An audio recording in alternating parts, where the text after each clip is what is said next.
Bismillahirrahmanirrahim. Assalamualaikum warahmatullahi wabarakatuh. Waalaikumsalam. Alhamdulillahirabbil alamin. Allahumma shalli ala sayyidina Muhammadin wa ala alihi wa sahbihi ajmain.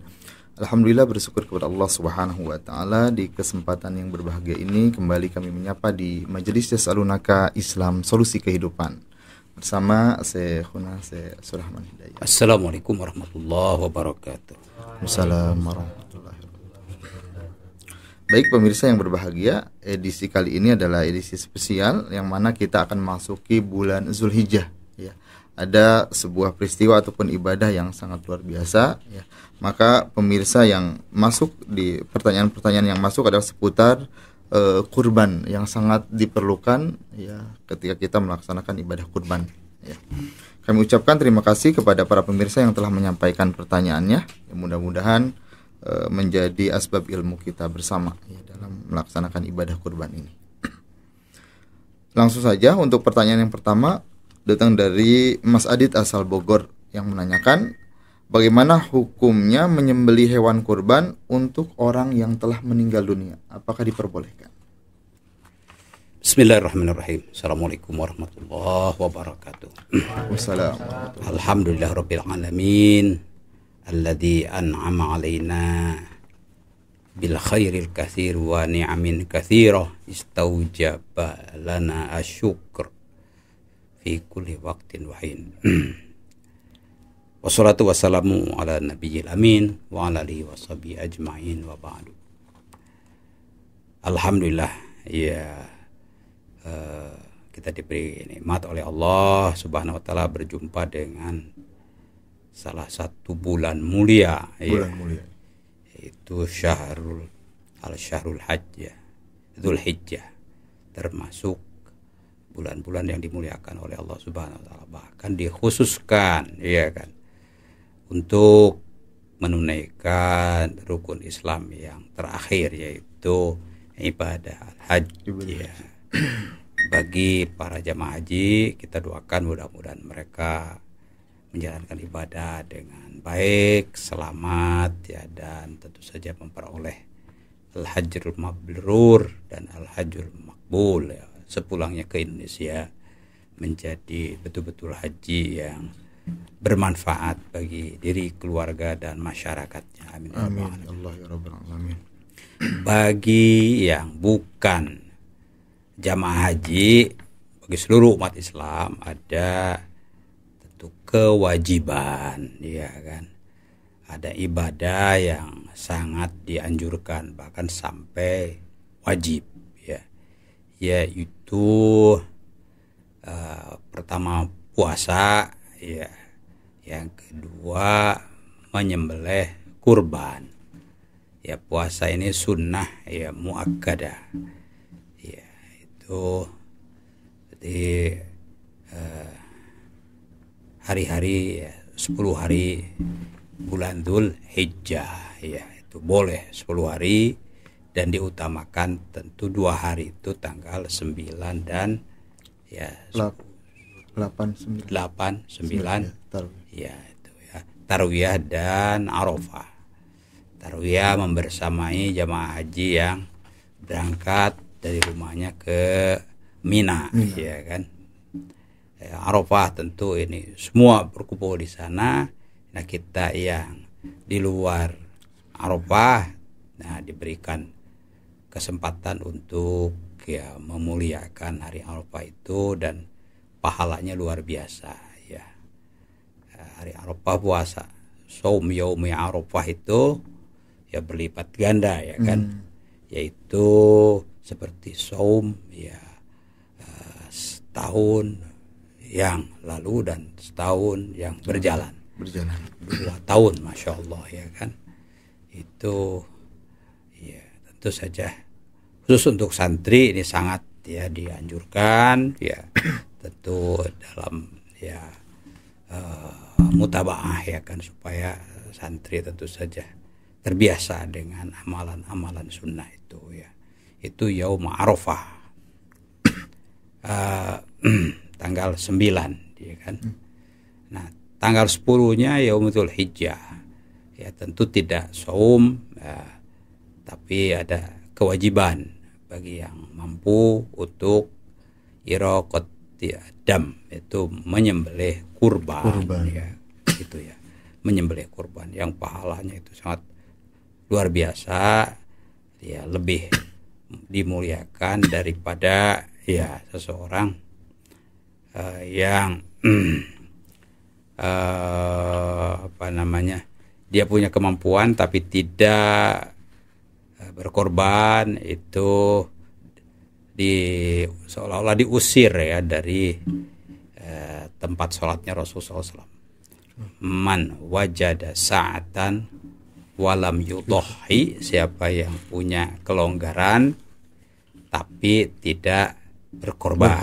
Ya, fala yaqrabanna musallana, maka ya pergilah, jangan mendekat-dekati ya tempat sholat kita. Jadi itu ancamannya luar biasa. Ya, diusir ya kan ya di dunia ini. Tentu di akhirat apakah akan mendapatkan syafaat dari Rasul orang yang sudah diusir begitu ya kan? Nah, jadi oleh karenanya makanya ada yang saking perhatian ya kan, nabung ya, untuk tabungan kurban. Boleh kurban, ya kan, tabung siapa saja kan bisa ya. Untuk kurban 1 ekor kambing kan sekarang hanya 3,5 juta ya, 3,5 juta itu ya, siapapun ya mampu untuk ya setahun tuh mengumpulkan sampai 3,5 juta itu.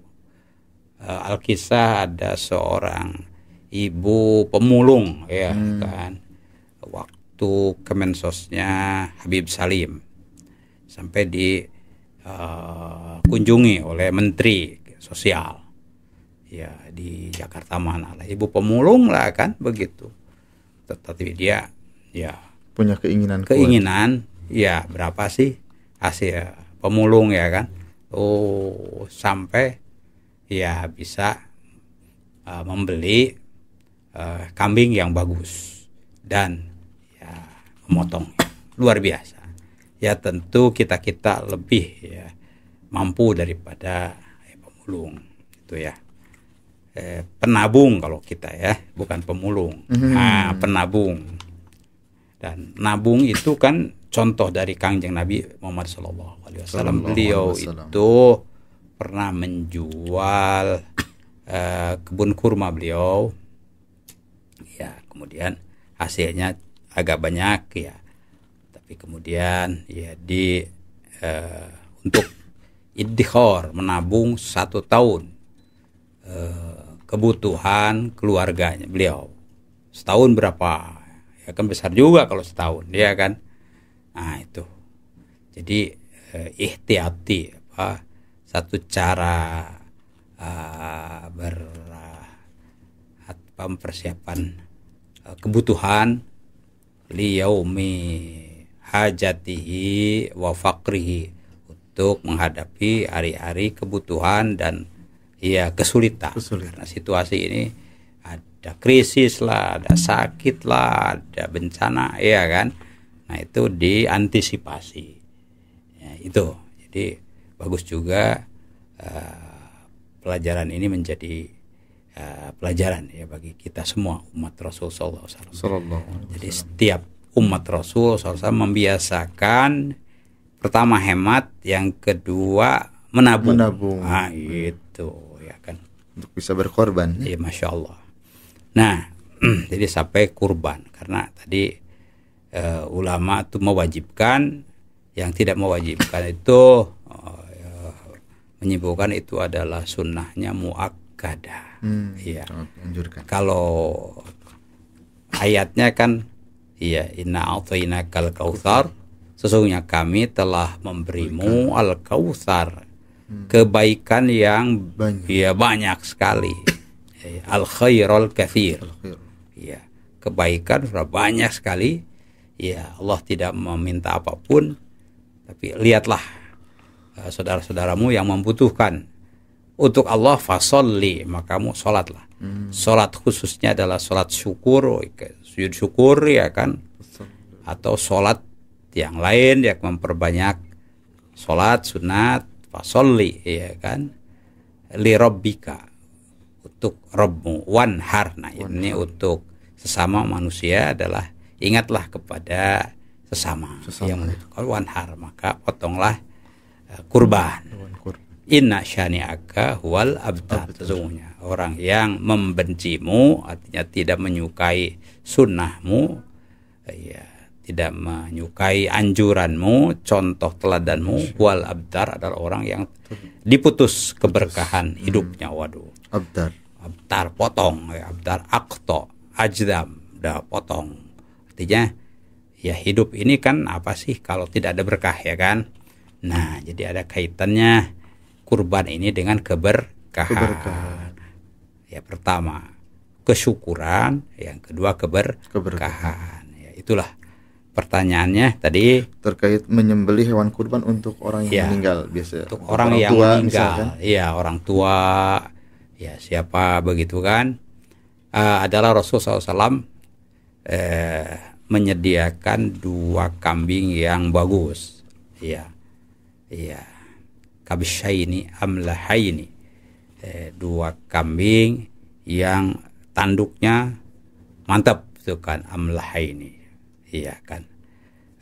Kemudian beliau memotongnya dan membaca bahwa Allahumma hadza, ya, anni, ya, atas namaku ini, ya kan, wa taqabbal minni, ya kan, terimalah kurbanku, ya kan, wa mimman lam yudhahi min ummati, dan ya atas nama dan untuk pahala orang-orang yang belum berkorban dari umatku. Yang belum berkorban itu yang belum meninggal ataupun yang sudah meninggal. Min ummati, tentu saja ada umat Rasul yang sudah meninggal sebelumnya berkorban juga. Nah, itu tapi itu juga ya dimasukkan. Ya, mereka tentu saja yang sudah meninggal banyak. Ya, jangan sampai mereka tidak mendapatkan kebaikan, pahala itu. Wa ammal lam yudhahi min ummati. Jadi tercakup. Jadi boleh, ya kan? Ya, saudara-saudara kita belum sempat tuh kan, karena umur atau karena rezekinya kurang, ya kan? Nah, itu. Nah, kita itu. Jadi insyaallah itu boleh. Bahkan dicontohkan oleh baginda Rasul sallallahu alaihi wasallam. Ya, Allah. Baik, terima kasih atas pencerahannya. Ya, pertanyaan berikutnya datang dari Bapak Pais asal Ciamis yang menanyakan, bagaimanakah persentase pembagian daging hewan kurban antara yang pekurban dengan pekurban, kemudian keluarga, dan tentu saja handai tolan, ya kan, fakir miskin, ya kan. Ayatnya kan jelas ya di surah An-Nisa itu, ya, wa at'imu al-ba'isal faqir, ya kan, wa at'imu al-qani'a wal mu'tar, ya kan, itu ya. Beri makanlah dari hewan kurban ini al-ba'is, ya, orang yang kesusahan, ya kan, al-faqir, ya, al-ba'is itu secara ekonomi berat dan secara sosial juga berat, ya, sampai minta begitu kan, menengadahkan apa, tangan, itu al-ba'is. Bu'sun itu kan menderita. Al-faqir, ya, dia tidak sampai minta-minta begitu, tapi memang secara ekonomi berkekurangan, itu fakir. Ya, tentu miskin di atas mereka. Miskin, fakir, dan ba'is itu ya dianjurkan untuk diitam, diberi. Ya kan. Nah, berarti ya fakir, miskin, dan siapa saja yang memang membutuhkan itu dibagi dari itu, ya kan. Itu wa'at'imu, ya kan. Lalu persentasenya, ya, Imam Syafi'i menyimpulkan dalam kitabnya Al-Um, ya kan, thuluth sepertiga untuk dirinya yang pengorban, ya kan, syukron, itu kan sebagai rasa syukur, dan ya ta'biran li syukur, bahwa ini adalah rasa syukur ani, ya kan, atas namaku, wa ammal lam yudhi min ummati, dan ya untuk mereka yang belum berkorban dari umatku, ya kan. Jadi al-bais al-faqir, ya, jadi sepertiga itu sepertiga untuk dirinya, sepertiga untuk keluarganya, sepertiga untuk ya fakir miskin masyarakat, begitu, ya kan. Jadi dibagi semua, dibagi habis. Dan boleh dimakan oleh. Oh iya, untuk dirinya iya. Mensyukuri itu kalau tidak dimakan bagaimana? Yeah. Nah, ini lezat sekali ini kambing misalnya, kambing mana begitu kan, beda ini kan, dagingnya itu mantap kan itu. Tuh ya. Insyaallah. Jadi ya di sini juga silahkan diupayakan. Kalau insyaallah ada hadiah atau kiriman nanti dari Basnas ya, katanya seekor sapi, ya kan, berarti kan kalian hanya jadi panitianya saja. Tapi ya bagaimana ya, Ani itu atas namaku, ya belajarlah, ya kan. Apakah kalau sapi kan berarti patung, ya kan, patungan ya 7, ya kan. 7. Ya, kalau kambing, domba ya untuk masing-masing ya 3,5 juta, 3 juta. Yaitu caranya iddikhal itu kan, menabung. Jadi perencanaannya dari bulan Dzulhijjah tahun ini ya kan, atau Muharram sampai ya untuk tahun depan insya Allah kesampaian. Iya, manjada wajada, siapa yang bersungguh-sungguh insya Allah wajada, dia akan berkesampaian insya Allah. Itu wallah. Baik, terima kasih atas penjelasannya. Pertanyaan berikutnya datang dari Mas Fadil asal Bekasi yang menanyakan, bagaimanakah kurban pada zaman dahulu? Apakah dikenal dengan istilah panitia kurban, dan bagaimanakah hak panitia kurban? Oh iya, perlu panitia atau tidak kan? Ya, nah, itu kan itu dulu ya. Nah, tentu saja kalau sapi itu besar atau munding besar, ya kan. Mungkin kalau satu orang itu repot. Gak kuat. Ya, saya pernah motong munding ya Pak, jamus ya di Kairo itu. Selain ya berat ya kan, kono tenaganya kuat juga. Itu saja harus dibantu oleh yang lain. Ya setelah itu tentu saja untuk menyelesaikannya, memotong-motongnya perlu ya tim. Tim itu apakah panitia istilahnya atau apapun, jadi perlu ya amal jama'i lah, ya kan, kerja kolektif. Kalau tidak ya nggak bakalan beres. Ya nggak bakalan beres, ya kan. Nah jadi dulu itu tentu Rasulullah SAW dengan sendirinya dibantu oleh para sahabat, ya kan.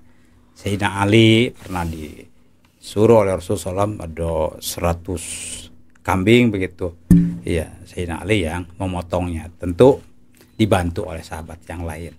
Bahasa sekarang ya panitia. Itu kan hanya ya pentakbiran saja, tapi pada prakteknya memang itu harus ya ada yang membantu. Belum lagi mencatat siapa ini yang mau dibagi kan, ya perlu data dari lingkungan, dari RT, kan, tetangga. Nanti kan ada kriteria, ada al-bais al-faqir, siapa yang prioritas 1, prioritas 2, ya. Nah itu tentu perlu yang membantu mencatat lalu mendistribusikan nanti. Tentu kerja yang profesional itu yang baik, ya kan, yang ihsan, ya kerja yang kolektif dan kolaboratif istilahnya. Kolektif, beberapa orang ya mengerjakan pekerjaan yang sama, lalu kolaboratif, pihak-pihak lain ada yang membantu, begitu kan. Kolektif, kolaboratif itu kan profesional, insya Allah itu. Jadi perlu itu dulu tidak disebut panitia, tapi wakilnya memang para sahabat ya membantu pasti, ya kan. Iya. Sekarang tentu lebih berkembang lah. Ya, bahkan di masjid-masjid juga sudah ya tentu ada juga tim lebih ya rapi kan begitu. Ya, yang memotong juga ada khusus lah, sudah punya keahlian. Yang kayak spesialis ya kan. Dan memotong itu ya kalau asal-asalan ya menzalimi juga, iya, berarti kan begitu kan tidak boleh disakiti, justru harus dihibur, disenangkan ya. Binatangnya itu harus dihibur, lalu ya dengan golok yang tajam supaya lebih cepat ya, lebih bagus. Jangan pakai golok yang mintul ya, tidak tajam, itu berdosa ya kan. Jadi kepanitiaan itu ya istilah, dan itu adalah berkembang sesuai dengan kebutuhan. Iya. Tentu di Zaid ini harus ada kebutuhan berlatih nah, kan bermasyarakat berlatih begitu, insya Allah. Baik, terima kasih atas penjelasannya. Ya, pertanyaan berikutnya masih terkait panitia kurban. Ya, bolehkah panitia kurban itu menjual kulit, tanduk, misalkan kepala seperti itu? Apakah diperbolehkan seperti itu? Dan kalau tidak boleh, harus seperti apa? Ada kaul ya dalam ya fikih itu, kalau minta upah dari daging dan bagian-bagiannya, ada kepalanya, ada kulitnya, itu para ulama mazhab itu keberatan. Ya, saya berkorban itu, semangat korban itu harus semua begitu kan. Iya, semangat korban itu. Jadi jangan sampai ada pihak justru yang mengambil kesempatan manfaat, yaitu panitianya. Jadi panitianya juga dibagi, tapi sebagai bagian dari yang tadi sepertiga itu masuknya itu tidak ya dia ngambil kulitnya, ngambil kepalanya, iya kan enggak begitu. Ngambil pahanya. Ya.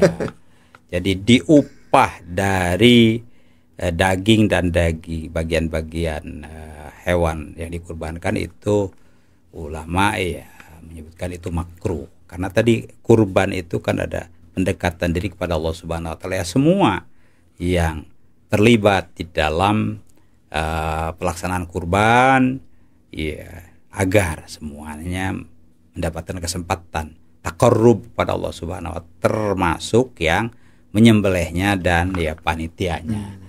Ya, bahwa mereka itu tentu akan dibagi, itu hal yang wajar. Bukan panitia saja kan dapat bagian sepertiga tadi kan untuk ya mereka tuh dapat sepertiga ya kan begitu. Jadi tidak dikaitkan dengan upah. Ya. Kalau upah lain lagi.